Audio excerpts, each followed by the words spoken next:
عرفت إن المراية من أكتر الحاجات اللي ممكن أستخدمها عشان يظهر لي، فقررت أقعد قدام المراية فترة طويلة وبصة ومركزة في ملامحي، وبدأت أقول اسمي بالمعكوس كتير جدا.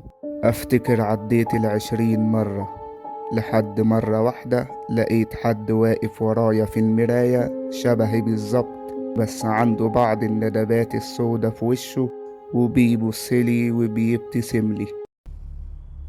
Bloody Mary.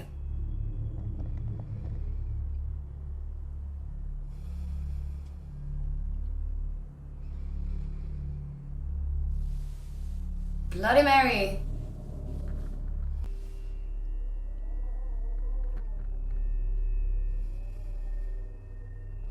Bloody Mary.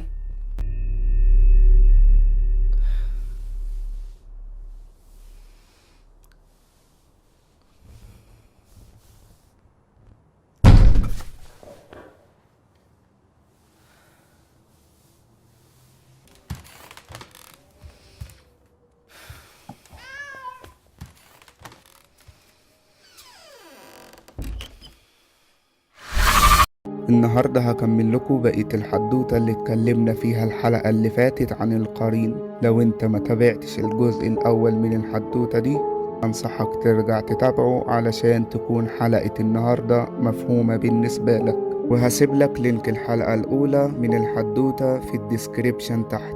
تعال معايا احكي لك بقية الحدوتة، قهوتك وحصلني على الأوضة. بس قبل ما نبدأ، لو بتخاف ما تكملش الحدوتة أو تسمعها لوحدك بالليل. ليلتك سعيدة.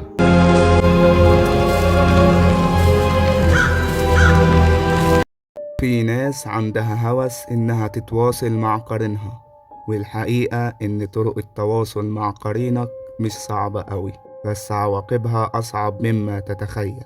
فأنت إيه أصلا اللي يدفعك تفتح باب ما تعرفش تقفله تاني؟ وطبعا أنا مش هقول على الطرق دي. طيب تعرف إنك لو أنت حزين والحزن اتملك منك لدرجة البكاء، قرينك بيحضنك، علشان كده ساعتها بتحس إن درجة حرارة جسمك زادت. وهقولك بقى على الكبيرة، مش إحنا دايما بنسمع إن مثلا المكان ده بيظهر فيه شبح أو جن؟ زي مثلا لو سمعنا عن شخص اتعذب في المكان ده لحد الموت، أو مثلا حصلت جريمة قتل في مكان لحد اتقطع أو اتحرق، وبعدها في نفس المكان تلاقي نشاط مش طبيعي وبيحصل فيه حاجات غريبة.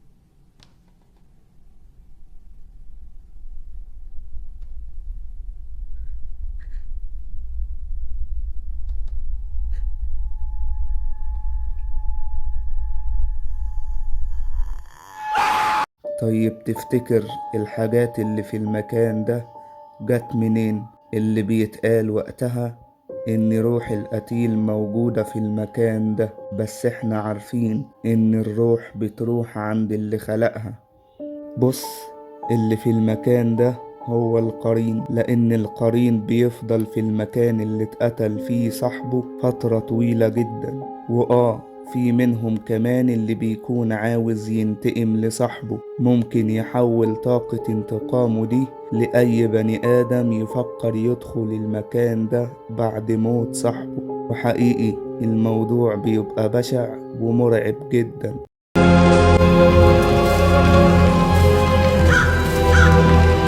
والقرين مش بيبكي في حياته غير مرة واحدة بس، وهي لما بيموت صاحبه مقتول. فانت اكيد سمعت عن اللي بيحصل في البيوت المسكونة، زي مثلا لما نعرف إن فلان انتحر في البيت ده أو إن فلان اتقتل في البيت ده، فممكن ناس تشوف شبح الشخص المتوفي وتسمع صوته كمان.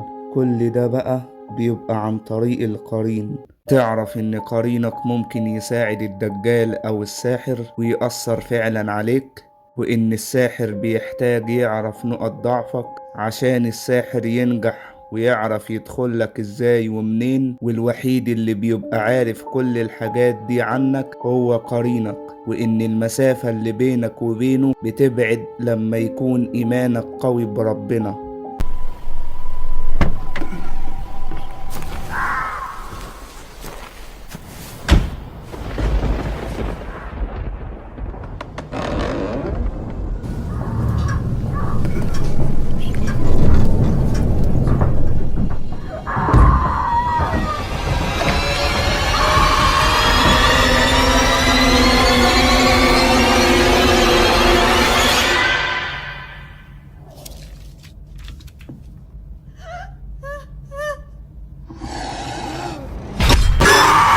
وفي قصص كتير بتتكلم عن القرين وناس حصلت ليهم مواقف مرعبة بسببهم.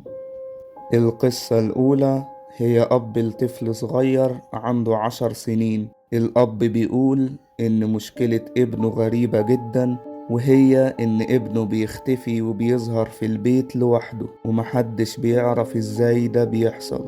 الأب بيحكي قصته وهو متوتر جدا وبيقول: ابني من أول ما اتولد وهو غريب ومختلف عن باقي الأطفال اللي في سنه. كان دايما مرتبط بأمه بطريقة غريبة ودايما لازق فيها، ومش بيروح المدرسة غير لما هي توديه بنفسها، وبيفضل يصرخ ويعيط بهستيريا لما اروح معاه ويرفض.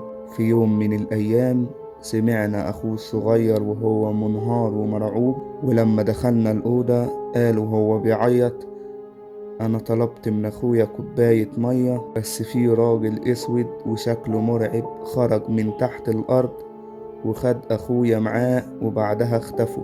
طبعا أنا بقول إيه الهبل والكلام العبيط ده، وكل اللي في بالي إنه كلام أطفال، لحد ما دخلنا الأوضة وملقتش ابني فعلا، وبدأنا ندور عليه ونادي عليه في كل مكان في الشقة، بالرغم إن الشقة كانت متأمنة كويس جدا وكل الأبواب والشبابيك مقفولة، وصعب إنه يكون اتخطف. وبدأت أم الطفل تنهار وتصرخ، والجيران والعيلة وكل أصحابنا بدأت تتجمع وبيدوروا معانا على الطفل في كل مكان حوالين البيت ومش لاقينه. وبدأ حد من الجيران يقترح علينا إننا نجيب شيخ يقرأ القرآن في البيت ويحصنه، يمكن يكون اتخطف من الجن زي ما قال أخوه، وبرضه يبقى مهم إننا نكون مشينا في كل الاتجاهات. وفعلا جبنا الشيخ وبدأ يقرأ القرآن في البيت كله، وبعدها بكام ساعة لقيت ابني وهو نايم على الأرض ومتغطي بحتة قماشة بيضة، بالرغم إني مش فاهم إيه اللي حصل بالظبط، بس روحي رجعت لي لما لقيته وخدته في حضني وبدأت أسأله: أنت كنت فين؟ رد عليا وهو مستغرب وقال لي: أنا كنت نايم ومش فاكر أي حاجة من اللي حصلت له. يمكن اللي حكيته ده مش منطقي بالنسبة لكم ويمكن محدش يصدقه، بس فعلا هو ده اللي بيحصل معايا كل فترة لحد ما اتعودت على اختفاء ابني من فترة للتانية، فالموضوع بقى عادي بالنسبة لي إن ابني يختفي ويرجع تاني بعد ما نقرأ بعض آيات القرآن الكريم.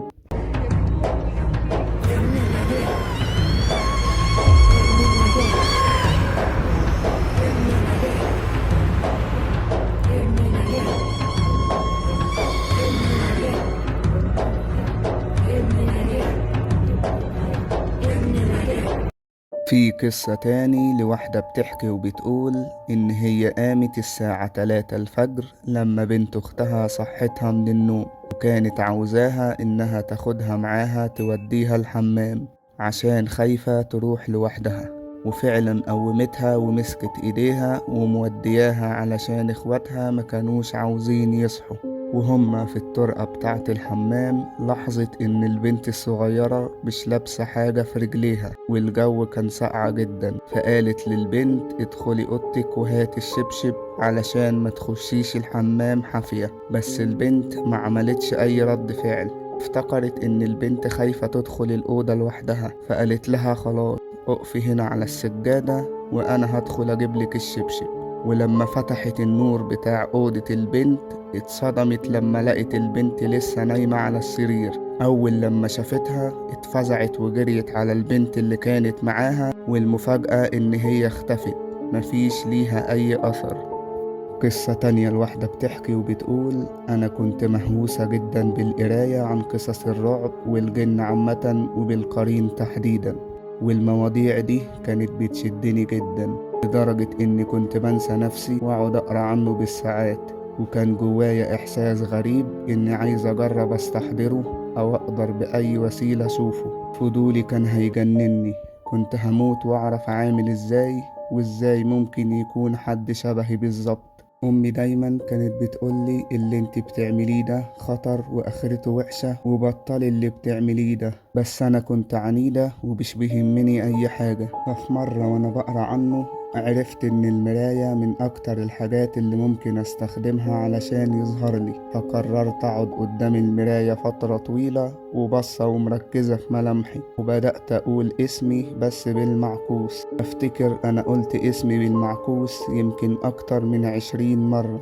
لحد مرة واحدة لقيت حد واقف ورايا في المراية شبهي بالظبط، بس عنده بعض الندبات السودة في وشه وبيبصلي وبيبتسملي. أنا مش قادرة أوصف لكم إحساسي وقتها، أنا حسيت إن أنا هموت من الرعب، أنا مش قد أصلا اللي أنا عملته. بعدها دخلت في حالة نفسية فترة طويلة جدا لدرجة إني فقدت النطق، وكنت بروح كمان لدكتور نفساني بس ما كانش مصدقني، وكان مقتنع إن كل ده حصل لي بسبب هوسي بفكرة وجوده، بس أنا متأكدة من كل كلمة قلتها.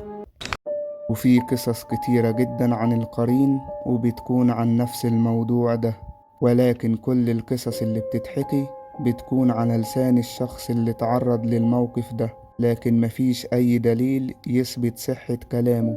وكل العلامات والكلام اللي أنا قلته لك ده بيكون كلام متداول إن دي العلامات اللي بتحس بيها لما بيكون القرين موجود، إنما أنا مش بجزملك إن الكلام ده حقيقي أو إنه حصل فعلا، أنا بس بنقلك تجارب شخصية والحكايات المشهورة عن القرين، والعلم عند الله مدى صحة الروايات اللي أصحابها بيحكوها. بس كل اللي أقدر أكدهولك إن فعلا القرين موجود، لكن هل بيظهر لناس معينة؟ العلم عند الله.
نيجي بقى للمعلومة اللي أنا قلتها لكم الحلقة اللي فاتت، بلاش نضحك كتير وبصوت عالي بالليل، لأن القرين بيتضايق جدا لما انت بتعمل كده، وخصوصا بعد نص الليل.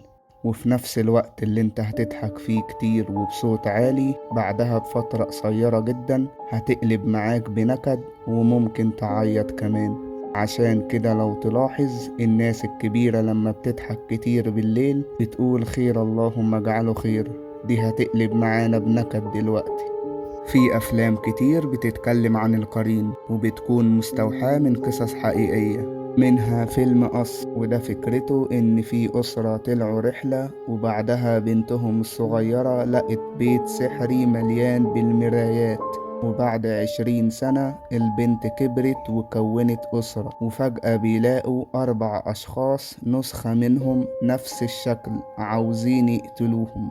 وفيلم بلودي ميري، وده فكرته ان انت بتقول كلمة بلودي ميري قدام المراية في الحمام بالليل كتير، وبعدها بتحصل كوارث مرعبة. وحلو أوي لحد هنا، وأتمنى تكون الحلقة عجبتكم وتعرفوا تناموا النهاردة. طبعا خلينا متفقين إن انت مفيش أي أذى أو أي مكروه هيصيبك طول ما انت مآمن بربنا ومقرب منه. اكتب لنا رأيك في الكومنتات وقول لنا ايه أغرب موقف حصل لك مع القرين، وعرفوني بقى عاوزين نتكلم عن ايه الحدوتة اللي جاية. بس كده، كان معاكم محمود عاشور، استنونا في حدوتة جديدة من أوضة الحواديت.